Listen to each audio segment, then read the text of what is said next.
good evening. It's Thursday night, Derby Jack. I thought maybe we should do a little teaching, or I should do a little teaching. In Genesis, we learn about the fall of man, the creation of man, the fall. You know, there's a lot of things that go on in Genesis. We don't really think about all the things that were compact in Genesis, but when it comes to we get to Noah, and I always kind of wonder, like when you get to books like Noah, and you get to and you get into like Sodom and Gomorrah, and you get into even some of the other side little things like the walls of Jericho fall, thinking that, you know, the king and his people thinking, well, they couldn't penetrate this. So it's sort of like, I think of some of the movies that were out there that always portrayed, you know, what Noah was like, the most recent, you know, and stuff. And I kind of wonder if, and when you think of Sodom and Gomorrah, you know, like, I want you to think of something like, you know, you're going through your day and you think of different people just going through their day. And you could also do that if you were to remember over and over again how they programmed you to remember 9/11. If you were my age, you remember every time you turn, I want to see Gilligan's Island. Sorry, we were showing over and over again the 9/11 attack. And all you see are the towers constantly falling. Every station. I mean, it's like, no matter. So the programming, okay, has always been that, you know, we know something's coming, but nobody's ready. So you always think about those people out of nowhere. This explosion. Plane still out there in questionability, but this explosion. Okay? So all of a sudden, minutes, what? A couple minutes later or so, another explosion. Plane. So people are abruptly, things are happening. They're thinking it's the end of the world. Okay. Sodom and Gomorrah. Or the flood. Let's go to the flood. People are doing their thing. They're buying stuff. Men are trading. You know, women are washing clothes. And the young men are out in the fields and they're doing their plowing the fields or out there watching the goats and all that. And then men folks, you know, are doing their thing. But everybody is kind of perverted.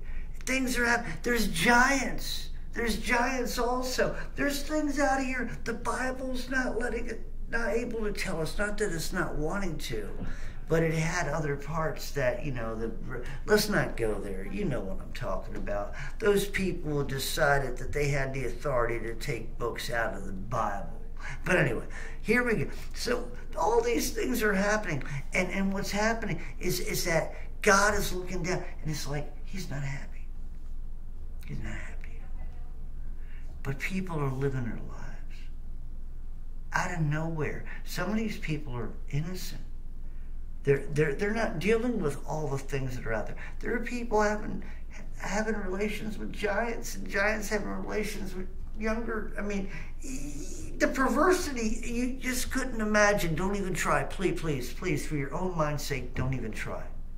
Please, don't even try to put your mind there. I've been there, and it's an ugly thing. But anyway, so you're looking at all this stuff. And God's looking down. And like I said, you could be an innocent. You're a good person. But unfortunately, you just happen to be in the pond that's going to be drowned. Now, you may not be I'm not talking about you, literally. There are people back then who were like that, but didn't know God either, or rejected God, but still were good people. You see what I'm saying? God always said in the words that what happens to, if the rain falls on the just and the unjust alike, you know what I'm saying? So storms happen and they can destroy the just and the unjust alike. The storms can come and destroy the house of the rich as well as the poor, you know what I'm saying? Well, now they can control that. But getting back to what I'm saying. So anyway, you're looking at all this and you're kind of wondering, like, you know,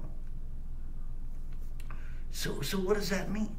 So people are out there, just get a picture, out of nowhere. Let's look at the flood. You might have a barber shop. Maybe they had barber shops in their center. Out of nowhere, they hear the sound.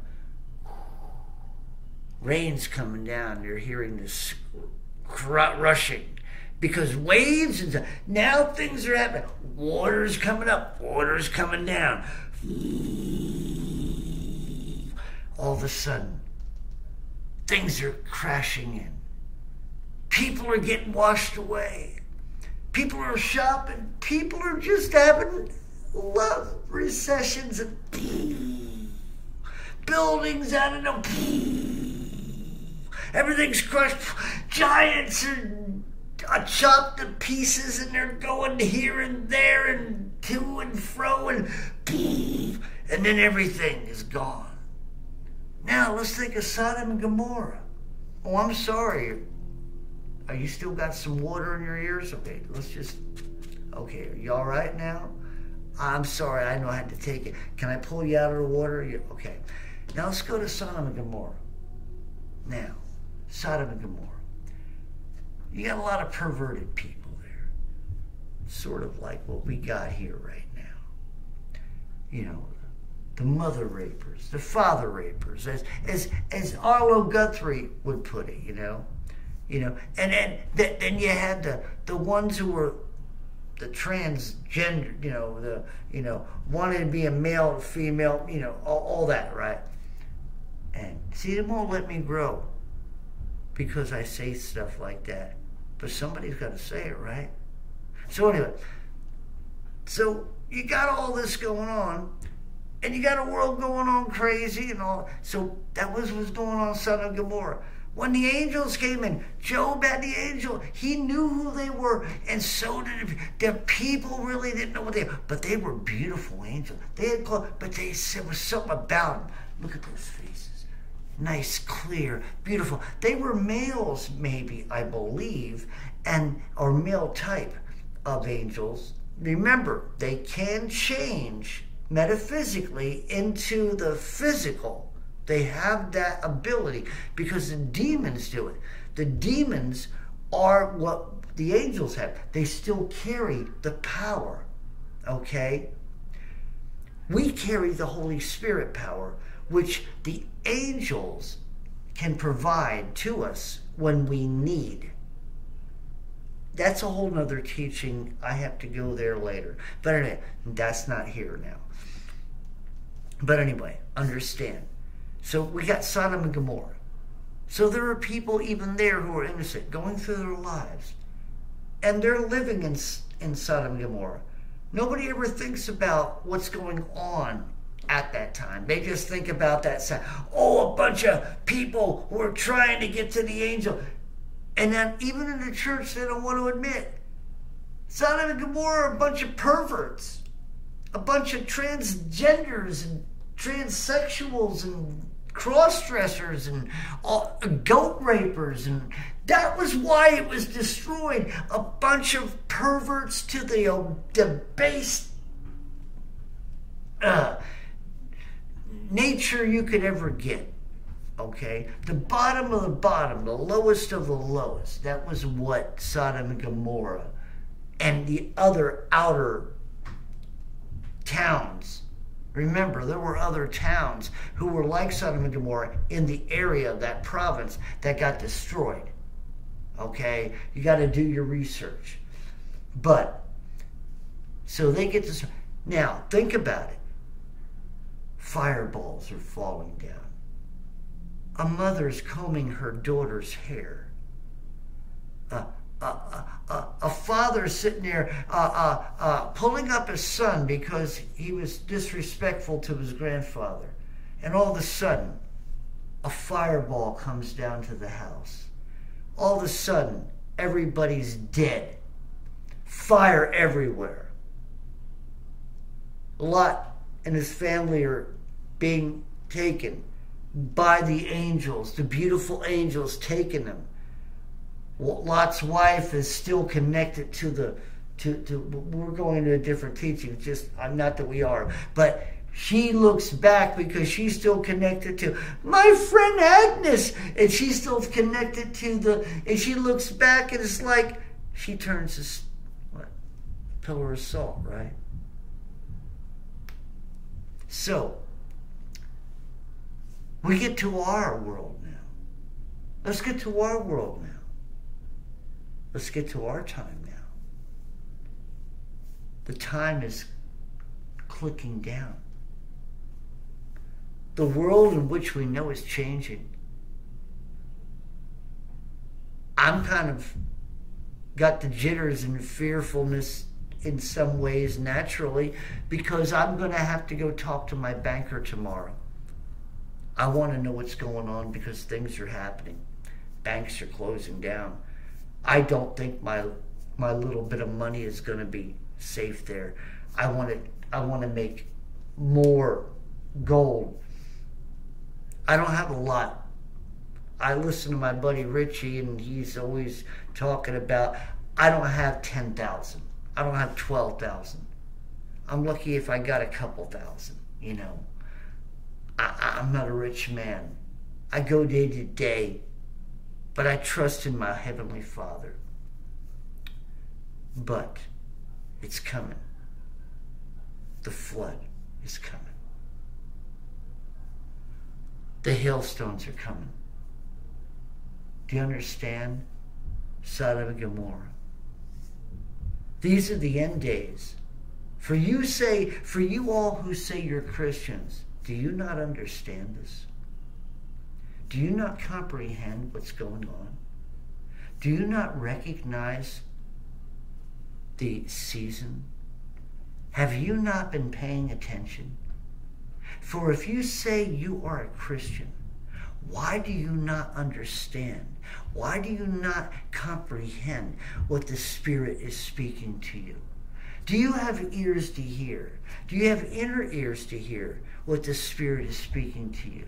Is the Spirit telling you and pulling you up each time you're trying to pull yourself down? Is the Spirit speaking to you every time you try to indulge into a world and the Spirit's trying to tell you through your conscience that this is not the way for you? And yet you defy for feelings. Yet you defy for gratification. Yet you defy for satisfaction. We are a proud people. And the problem is, we are not proud in the right way. I am proud to be a Christian. I am proud to the point where I would be willing to die for my Lord and Savior. I will give my life if I have to. See, the pride today and the proudness that's being pushed today is to be proud that you are something that everybody detests. Really, that's what it's about. Or yeah, you're so proud that you're better than everybody else in one way or another. Or your way of thinking is better than another. And you don't even have any foundation to anything that you believe, but you just follow it because somebody else. It is always those trends. That's what kills us. We follow trends. I am not, look, I was there, but my eyes are open. I did those things. If my eyes weren't open, I'd be like the rest of the monkeys of the world. But my eyes are open. I'm not woke, I'm awake. My eyes are open. I understand the fate. My eyes are open. I'm going to heaven. I'm not here to wait. My eyes are open. What say you, my friend? What say you, my dear so-called Christian out there?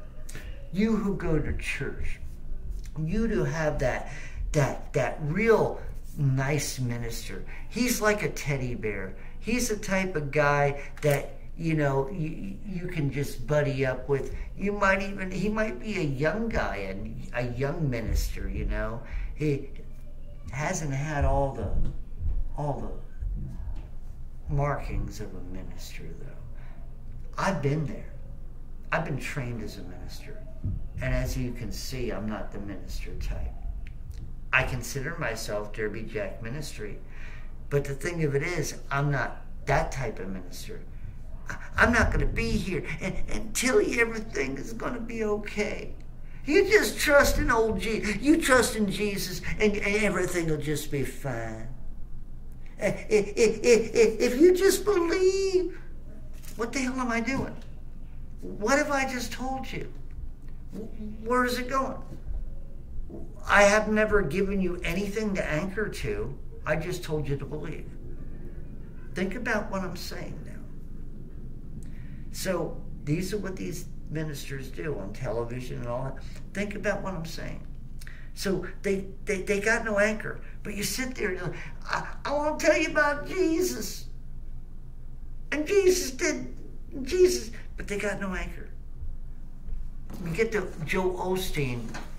This thing is just too damn heavy for him to pick up. In so many ways and one. He can't take it out on the stage with him. You see what I'm saying? And he talks about everybody should get together. False minister. False teacher. Well, so we got all this stuff going on. I don't want to get off track. So we got all this stuff going on. Okay? We got transgender problems right now. Mental disabilities, right? Because of this. And this isn't even a real sickness. It's a propagated, manipulated sickness. Okay? This is done by the product of government control through certain types of sound waves. You're going to think I'm crazy. Sound waves, okay? It's been a study, that's true. All kinds of things that they're doing, okay, to manipulate people. Because they have to do it through technology.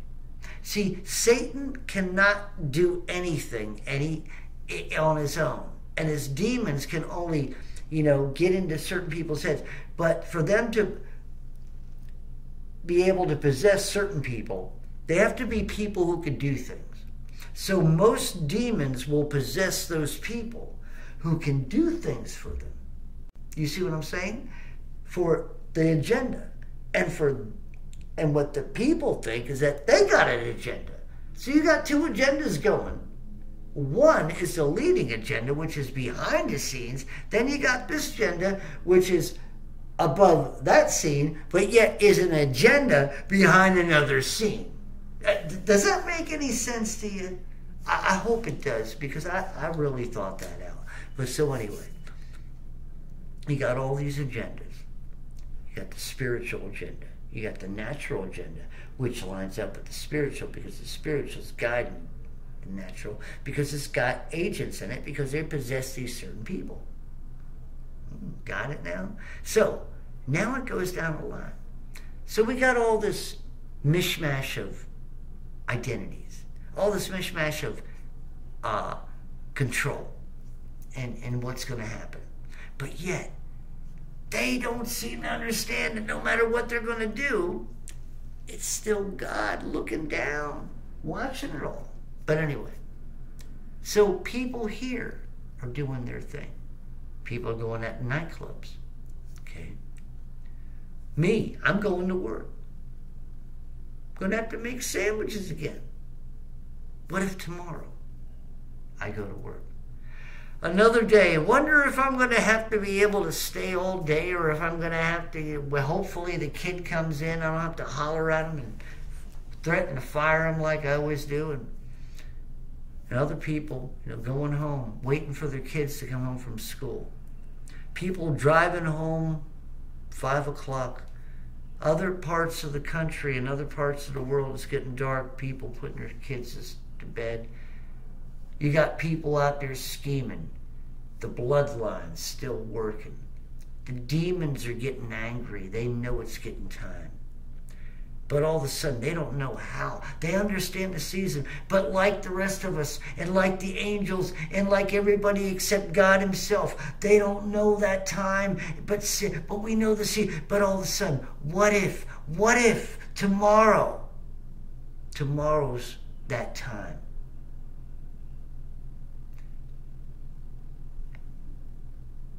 And everything is just wiped out. Let's just say, wiped out. Where are you going? Where did you invest your time? What did you invest your time in? Who did you trust in the time that you had? Who did you give your heart to in the time that you had? Who did you, worship in the time that you had? What did you worship in the time that you had? These are the questions you need to figure out now. Because tomorrow may be the day that he decides to make his move. Derby Jack out. See you all on the other side.